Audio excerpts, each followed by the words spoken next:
ತಾಲೂಕಿನ ಸರ್ಕಾರಿ ನೌಕರರ ಭವನದಲ್ಲಿ ಹಸಿರು ಕ್ರಾಂತಿಯ ಹರಿಕಾರ ಮಾಜಿ ಉಪ ಪ್ರಧಾನಿ ಹಿಂದುಳಿದ ಸಮುದಾಯಗಳ ಏಳಿಗೆಗೆ ಶ್ರಮಿಸಿದ ನಾಯಕ ಡಾಕ್ಟರ್ ಬಾಬು ಜಗಜೀವನ ರಾಮ್ ಅವರ ಜಯಂತಿಯನ್ನು ತಾಲೂಕು ಆಡಳಿತ ವತಿಯಿಂದ ಆಚರಣೆ ಮಾಡಲಾಯಿತು. ಈ ಸಂದರ್ಭದಲ್ಲಿ ಮಾತನಾಡಿದ ಸಾಹಿತಿಗಳಾದ ರಂಗಧಾಮಯ್ಯ, ಬಾಬು ಜಗಜೀವನ ರಾಮ್ ಅವರು ಉತ್ತಮ ಭಾರತದಲ್ಲಿ ದಲಿತ ಸಮುದಾಯದಲ್ಲಿ ಜನಿಸಿ ಜಾತಿ ವ್ಯವಸ್ಥೆಯ ವಿರುದ್ಧ ಹೋರಾಟ ಮಾಡಿದ ನಾಯಕರು. ಇನ್ನು ಜಗಜೀವನ್ ರಾಮ್ ಓದುತ್ತಿರುವ ಶಾಲೆಯಲ್ಲಿ ಕುಡಿಯಲು ನೀರನ್ನು ಮೇಲ್ವರ್ಗದ ಜನಾಂಗಕ್ಕೆ ಬೇರೆ ಮಡಿಕೆ, ತಳ ಸಮುದಾಯದಕ್ಕೆ ಬೇರೆ ಕಡೆ ನೀರಿನ ಮಡಿಕೆ ಇಟ್ಟಿದ್ದರು. ಇದರ ಬಗ್ಗೆ ಹೆಚ್ಚಿನ ಹೋರಾಟ ಮಾಡಿ ಜೊತೆಗೆ ವಿದ್ಯಾಭ್ಯಾಸ ಮಾಡುತ್ತಿದ್ದರು. ಶಾಲೆಗೆ ರ್ಯಾಂಕ್ ಸ್ಟೂಡೆಂಟ್ ಆಗಿದ್ದರು. ಈ ದೇಶಕ್ಕೆ ಇವರ ಕೊಡುಗೆ ತುಂಬಾ ಅಪಾರವಾಗಿದೆ ಎಂದು ತಿಳಿಸಿದರು.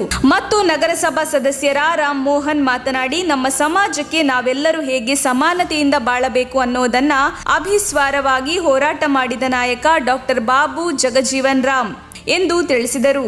ಈ ಸಂದರ್ಭದಲ್ಲಿ ಡಿವೈಎಸ್ಪಿ ತಾಲೂಕು ದಂಡಾಧಿಕಾರಿ ಚಂದ್ರಶೇಖರ್, ತಾಲೂಕು ಪಂಚಾಯತ್ ಕಾರ್ಯನಿರ್ವಾಹಕ ಅಧಿಕಾರಿ ಸುದರ್ಶನ್, ಅಬಕಾರಿ ಇಲಾಖೆಯ ಡಿವೈಎಸ್ಪಿ, ನಗರಸಭಾ ಸದಸ್ಯರ ಮೋಹನ್, ಸಾಹಿತಿಗಳಾದ ರಂಗಧಾಮಯ್ಯ, ದಲಿತ ಮುಖಂಡ ಕುಪ್ಪಾಳು ರಂಗಸ್ವಾಮಿ, ದಲಿತ ಸಂಘರ್ಷ ಸಮಿತಿ ಅಧ್ಯಕ್ಷ ಅಶೋಕ್ ಗೌಡನಕಟ್ಟೆ, ನಾಗತಿಹಳ್ಳಿ ಕೃಷ್ಣಮೂರ್ತಿ, ಸಂಚಾಲಕರು ದಲಿತ ಮುಖಂಡ ಶೆಟ್ಟಿಹಳ್ಳಿ ಕಲ್ಲೇಶ್, ಮತ್ತಿಘಟ್ಟ ಶಿವಕುಮಾರ್, ಯುವ ಘಟಕ ಅಧ್ಯಕ್ಷ ಗುರುಗದಹಳ್ಳಿ ಮಂಜುನಾಥ್ ಸೇರಿದಂತೆ ಹಲವು ಮುಖಂಡರು ಗಣ್ಯರು ಹಾಜರಿದ್ದರು.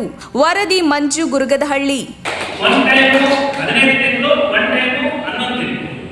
ಮತ್ತೆ ಆದ್ಮೇಲೆ ಸ್ವತಂತ್ರ ನಂತರ ನಿಮಗೆಲ್ಲ ಗೊತ್ತಿದೆ